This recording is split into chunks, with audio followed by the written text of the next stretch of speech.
For this video, now we are in a position where we have our lovely photos in. Now we need to add some type. Okay, so I can see up here, actually this is something for any Adobe products you should be aware of. See this little asterisk here next to the title of my page? That means I haven't saved it.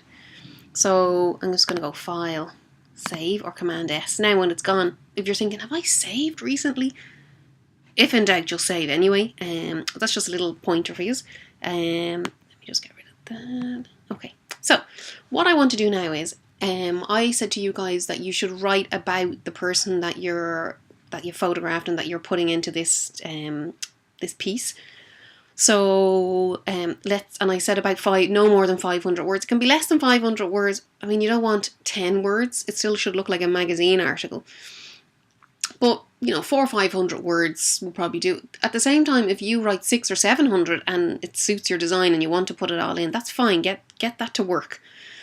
So, more often than not, if you're working on a magazine, you can't, as the graphic designer, sit around and wait for the journalist or the editor or whoever is going to write the article. You'll probably be told that it'll be roughly 1,000-word article or 500 words or whatever. So you can use what's called Greek text until you get the real content. So same goes for this project. If you haven't written the content yet, or you have it written and you want to proof it and you're not sure whether it's correct or not, you can still put what's called dummy text or Greek text in. Now to do that, we go to a website, which I have here, called lipsum.com. So let me just show you what that comes. lipsum.com. And that generates what's called Greek text. So what's good about it is you can come down here and I click on Word. So let's say the editor has said this will be a 500-word article. Okay, so I can put 500 words in, generate lorem ipsum, which is Greek text. Okay, and all of this, I don't mind this up here. Select all of that. Okay, I'm hitting Command C or Edit Copy. And let's come into InDesign. Okay, so we can paste this into this article. Okay. Now to put text in, we're going to work with a new tool, this text or this type tool. So click on it. What I'm going to do is I'm going to put 3 columns of text, 1, 2, 3, roughly taking up this 1/3 space. Okay. Okay, it's a bit wonky there. I'll fix that in a minute. Okay, don't worry about it. We can fix these. They're not quite fitting perfectly, but that's okay. Okay, let me just zoom in a bit. Okay, so they need to fit exactly. See the way there's a gap there? They need to fit exactly there. And I also want them, this rule that I put in is at 1/3. I want them to go right up against that. So again, I'm going back to my selection tool and I'll click on my box and I just need to drag that up there. And click on this here and drag that up there. And these, see the way every so often these little green lines pop up in InDesign? It's really handy. It shows you, you'll see it now there, that it's lining these up. Okay, so in these 3 boxes I want my text. So I've already copied that, I haven't pasted it.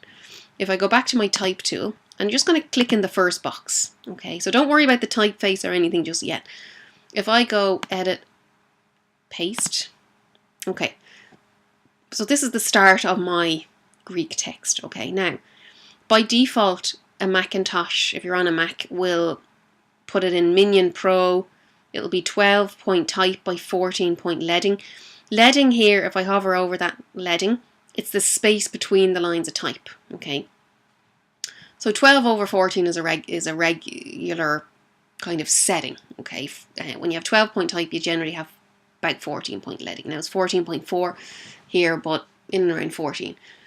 12-point type in an article, that might look okay to you sitting here on your screen, but I can guarantee you it's ginormous and it'll look terrible when it's printed.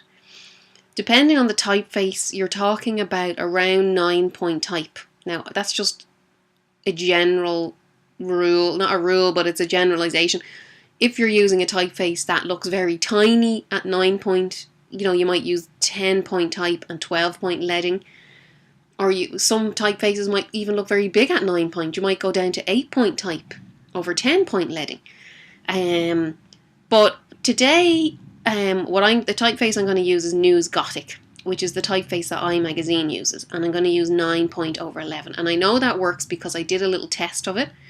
And I printed it out and I held it in my hand at the distance that I would hold a magazine to read. And I checked that it looked okay. So if in doubt, set a little bit of type. Do maybe 9/11, 8/10, 10/12.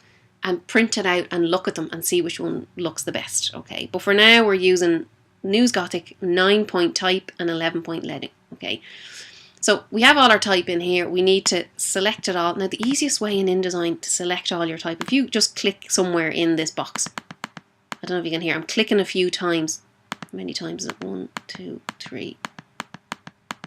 About 4 times. It'll select all the type for you.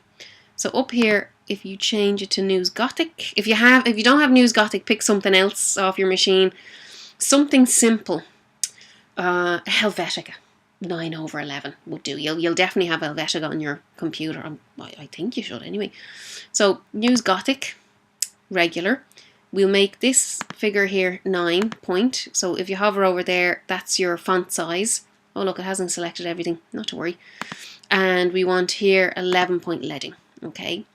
So we'll come to changing this now in a minute. But what I want to show you guys how to do is to set this type where it runs from this text box to this one to this one. Okay.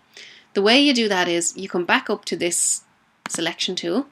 If you notice on this text box down the bottom here, there's a little red kind of box with a plus in it. If you click on that, and what you want to see is something like this. See, like a faded kind of bit of text. And if you click on your next text box, it runs it in there. And then come back up here. The red box is telling you there's more type. Okay, click up there and click into our last box. Now, I don't have another box that I wanted to go in. So what I'm going to just do is... there's quite a lot of text here. That's because it's too big. Okay, I'm just going to drag that down. Don't mind, it looks terrible at the moment. We're going to fix that now in a minute. So again, let me go back to my type tool. And I want this, all of this type needs to be News Gothic, 9-point type and 11-point leading. So if I come in to this first text box, you'll see if I kind of click and keep clicking, it selects all of the type. Okay.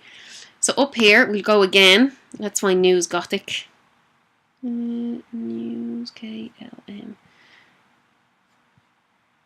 News Gothic, there we are. Regular. And I want 9-point type and 11-point leading. And you'll see now, see the way it's made it much shorter. That's simply because when it was the other typeface, 12-point type and 14-point leading, it was much too big. Now you're probably thinking, my God, that type is tiny. Trust me, it will look perfect. Let's just tighten that. We don't want boxes kind of sticking down here, so we'll tighten it up around it. So that will do for now. I said to you guys to put I think I said to put a pull quote in, so we'll deal with that now. Actually, the first thing we're going to do is file, save. Okay. So actually, I think we leave it at that. What I'll do for the next tutorial is how to put in your heading and your pull quote. So, yeah, we'll have quite a lot done actually at that stage.